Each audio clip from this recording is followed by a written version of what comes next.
Hello, my name is Judith Carrier and I'm Professor of Primary Care and Public Health Nursing at Cardiff University. I'd like to thank the team at JBI Evidence Implementation for asking me to do this video commentary on a study called We Go Farther Together, Practical Steps Towards Conducting a Collaborative Autoethnographic Study. The study is by two authors, Professor Ratnapalin of the Department of Paediatrics and Dalla Lana School of Public Health at the University of Toronto, and Victoria Haldane, who is also at the University of Toronto, the Institute for Health Policy. So what is this study about? So they talk about in this study about the use of autoethnography, and particularly how autoethnography could be used in implementation science. So what is autoethnography? So autoethnography is a method that uses the experience and perceptions of researchers to explore phenomena.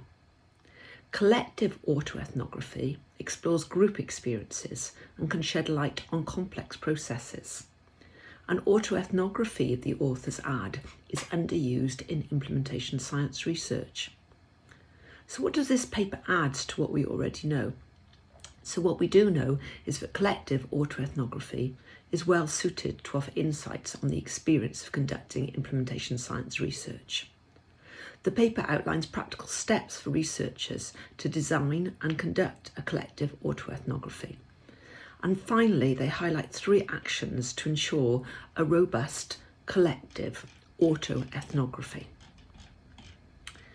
So the authors begin talking about how this is a very underused qualitative research method in implementation science, and how this method is really important to enable people to reflect on and archive personal experiences, and these experiences can yield useful information to advance knowledge in a particular field. They also emphasise that this method, collaborative autoethnography, is really important in providing great insights on the experiences of multidisciplinary teams conducting research amidst complexity and intersectionality. All the authors in autoethnography are participants who narrate, analyse and theorise about the individual and all of their collective experiences. So this paper provides an overview of this study.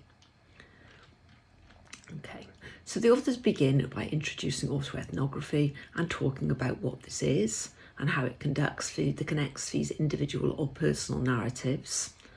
They then go on to say there are actually very few examples of autoethnography used in implementation science.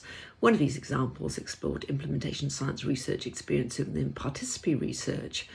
And they note that despite limited examples of its application, the work of implementation science particularly lends itself to autoethnographic exploration because it's inherently a complex phenomenon carried out by multidisciplinary team members, often who come from intersectional identities and different experiences. And they provide an example of the pandemics, and the ongoing pandemic offers an important opportunity for teams to conduct this autoethnographic work. So they then talk through the steps of what you need to do if you like to conduct an autoethnography. So the first step is planning the study.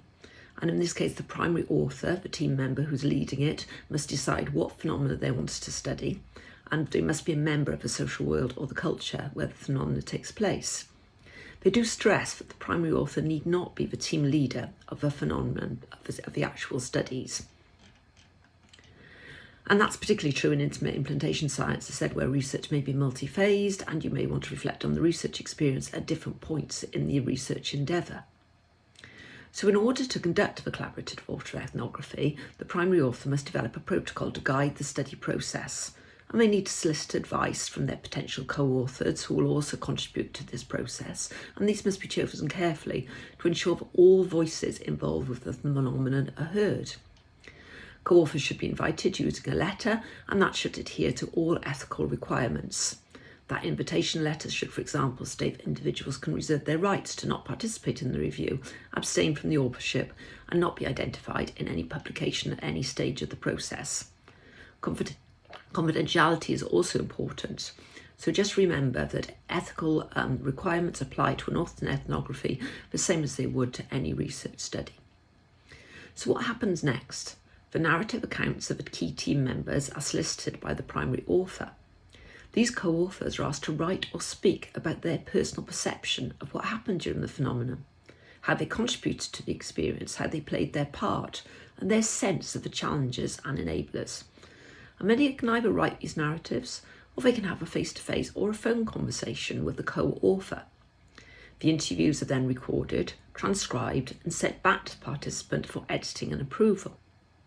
And then these exemplary stories and examples of what happened should be encouraged. The authors need to be encouraged to pay attention to sort of mundane details and hidden tasks that can comprise their day-to-day experience of the phenomena. But for not, the participants are asked to refrain though from describing or reported numeric or other data and really focus on their stories, attitudes, perceptions and feelings. And then we come to data analysis and how you're going to write this up.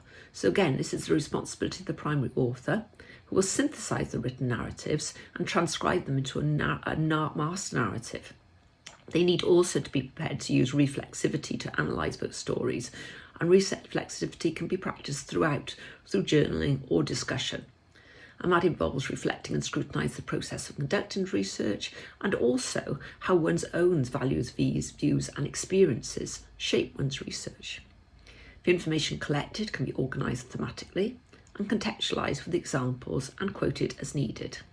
Obviously, extracts from testimonials should not be quoted by name to maintain confidentiality. For implementation scientists, the authors note that the final narrative may benefit from being written in an analytic interpretive style, but the master narrative is analysed considering a broader context. However, there are other writing styles available to those conducting autoethnographies, and they include descriptive realistic, confessional emotional, and imaginative created. And the style that the author decides to adopt depends really on the phenomenon under study, the narrative that's emerging and the insights from the analysis, as well as the end user of the knowledge produced from the autoethnographic process. The authors note that regardless of style, it's important that the narrative is analysed with attention to social, cultural and contextual shaping of a collective experience being reported.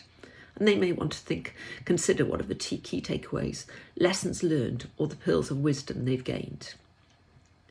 So finally, the authors of this paper sum up that to conduct a robust, collaborative autoethnography, implementation science researchers should be guided by 3 actions.